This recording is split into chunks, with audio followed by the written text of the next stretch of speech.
भारत देश के सभी सम्मान्य नागरिकगण को मंदसौर से अशोक सर का नमस्कार।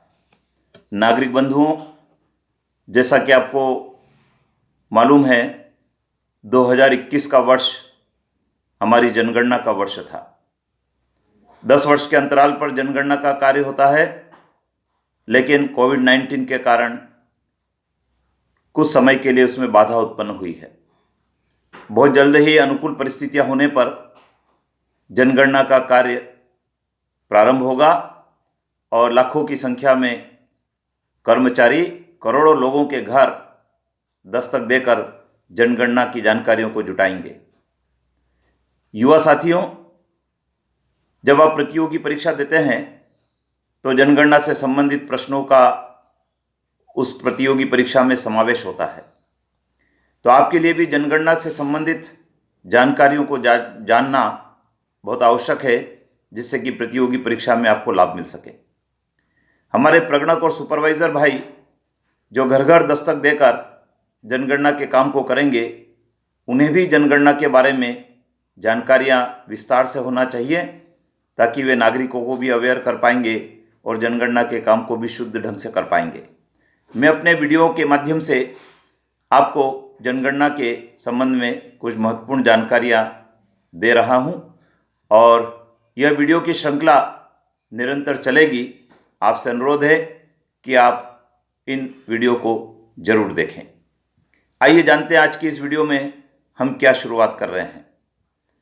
भारत की जनगणना की कुछ विशेषताएं हैं, उन विशेषताओं के बारे में हम बात कर रहे हैं। एक पोस्टर के माध्यम से मैंने आपके लिए उन जानकारियों को तैयार किया है। आप देख रहे हैं, सन 1872 में लॉर्ड मेयो ने भारत में जनगणना का कार्य शुरू करवाया था। सन 1872 का काल ब्रिटिश शासन का काल था और लॉर्ड मेयो ब्रिटिश वायसराय थे। उस समय अलग अलग समय में अलग अलग स्थानों पर जनगणना का काम हुआ था। सन 1881 में लॉर्ड रिपन ने विधिवत ढंग से जनगणना के कार्य को करवाया और लॉर्ड रिपन भारत के गवर्नर जनरल थे। लॉर्ड रिपन के कार्यकाल से ही भारत में दशकीय जनगणना का क्रम प्रारंभ हुआ है। सन 1921 को महाविभाजक वर्ष के नाम से जाना जाता है। इसलिए जाना जाता है कि वर्ष 1911 से 1921 का जो एक दशक का काल था, उस एक दशक के काल में भारत में जनसंख्या वृद्धि की दर ऋणात्मक रही थी और ये ऋणात्मक -0.31% थी। और इस दशक में भारत की जनसंख्या में लगभग 78 लाख की कमी आ गई थी। सन 1951 को लघु विभाजक वर्ष के रूप में पहचाना जाता है। लघु विभाजक वर्ष इसलिए कहा गया है क्योंकि इस वर्ष में जन्म वृद्धि की दर अधिकतम रही थी और 1951 में प्रश्नावली के माध्यम से 14 प्रश्न शामिल करके जनगणना की जानकारी परिवारों से जुटाई गई थी। 1931 में जातीय आधारित जनगणना का कार्य हुआ था और वे जातीय आधारित आंकड़े हमारी कई सारी योजनाओं में काम आते रहे हैं।